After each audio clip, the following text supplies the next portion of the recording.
I noticed the energy that JR brings, you know, and I was in awe of it, and I knew that I needed to have the spirit of JR in John Ross a little bit. I mean, I'm his son, you know, and I like being very intense with the eyes and trying to keep the audience guessing. Even if they know what maybe the other characters around me in the storyline don't know, I really try to keep them guessing. My wheels are always turning. And JR is the same way, and I admire that about what he does with the characters. Exactly, and it's something that, you know, I wanted to make John Ross, you know, special because JR was so special, and I knew that there was going to be a lot of expectation for who is John Ross now.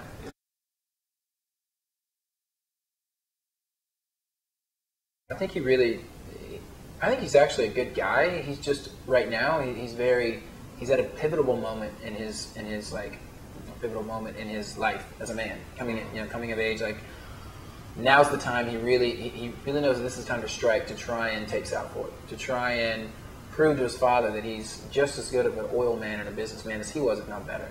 And so he is, again, he learned from his father, so he's kind of willing to do whatever he has to do to achieve that. But also, he really does care for his family. I think that, you know, at the end of the day, the Ewings care about each other. They just kind of get in each other's way a lot. Yeah. And battle each other, but then face the world down together. Exactly. Like, if you screw with the Ewings, you're gonna screw with all of us. You know, you mess with one of us, you mess with all of us.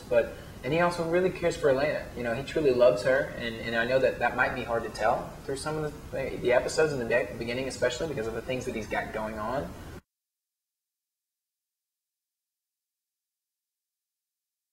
Well, I believe that John Ross is the way he is because he has learned from, in his mind, the best businessman out there, and that's JR. So that's the only way he knows how to do business. And it might rub some people the wrong way, but he still is striving to achieve what he wants to achieve. So why should people root for Christopher? It's boring. I think that they should still root for John Ross. No, I'm just kidding. You know, it is what I think there's something in the show for everybody, and I think that what's great is the characters are so kind of A, well-defined, but also B, walking a line of really, like, you don't really know what or who they are in some of them, that it's very intriguing. And that'll interest a lot of people's, you know, that'll interest a lot of people's curiosity because there's kind of somebody for everybody on the show.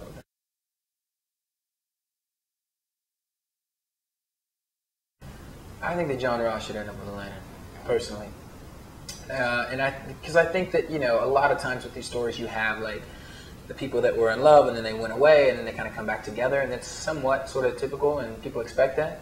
I like that time has, you know, changed, all of us, and things change, and at the end of the day, I'm telling you, John Ross really loves Elena, and it's important to him, and he knows that he kind of needs her. She brings him back to reality every day when he's, you know, I think he almost forgets who he is sometimes in his wheeling and dealings of business, the way that he does it. So when he comes home, Elena really kind of grounds him.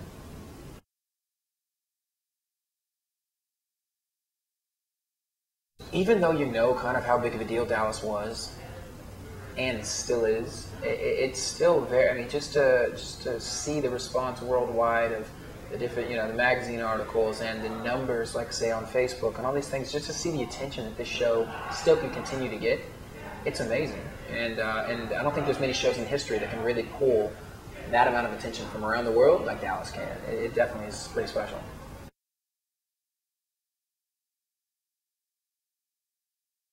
We're living in a completely different world, you know, and there's different ways to reach out to people that might not know about the show or knew about the show but just don't know that it's coming back. You know, I think TNT has done a crazy good job at the social marketing in general for the show, with Facebook, with Twitter, with you know, the theatrical release of the trailer in theaters, with the different campaigns. They're really good at doing interesting stuff, and they're doing things I've never seen. So I think that it plays a pivotal role, and social media is such a big deal in today's culture anyways, that you have to figure out a way to capitalize on that.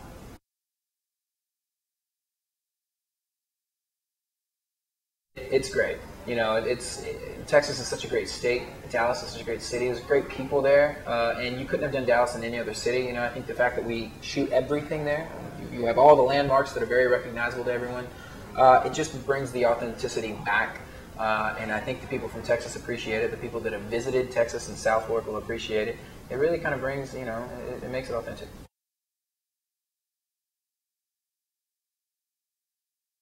His advice was enjoy the ride. Their kind of motto is, this is work, but have fun.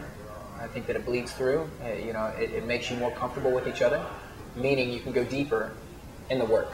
If you're not necessarily comfortable with someone, there might be this wall up, and if you're acting with them, it might not bleed through the camera into the audience like it will if we're very comfortable with each other and we really go there and make it real. And I think that's what they did in the original. Everything was so, they're great, and they love each other, truly. And the viewers can tell that. So they really kind of welcomed us with open arms and set the tone. Like, this is how we do things. Welcome, and hopefully, the viewers will be able to tell that it's a lot like the original.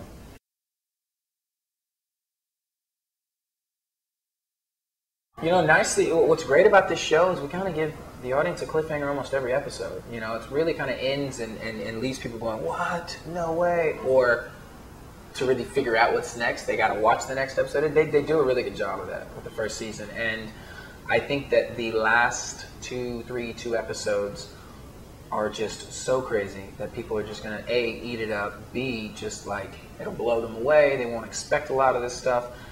And I got to give credit to the writers. They really kind of took what was so great about the original and figured out a way to bring it back and make the new one just, the same vein as the original was. And I think people are not going to be disappointed.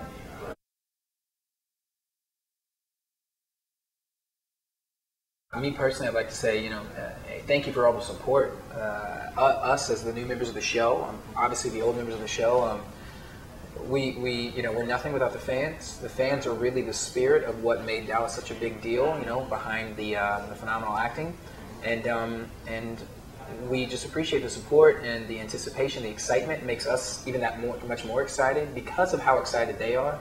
I can't wait for them to see the pilot. I can't wait for them to just dive in this journey that we've done for the first season.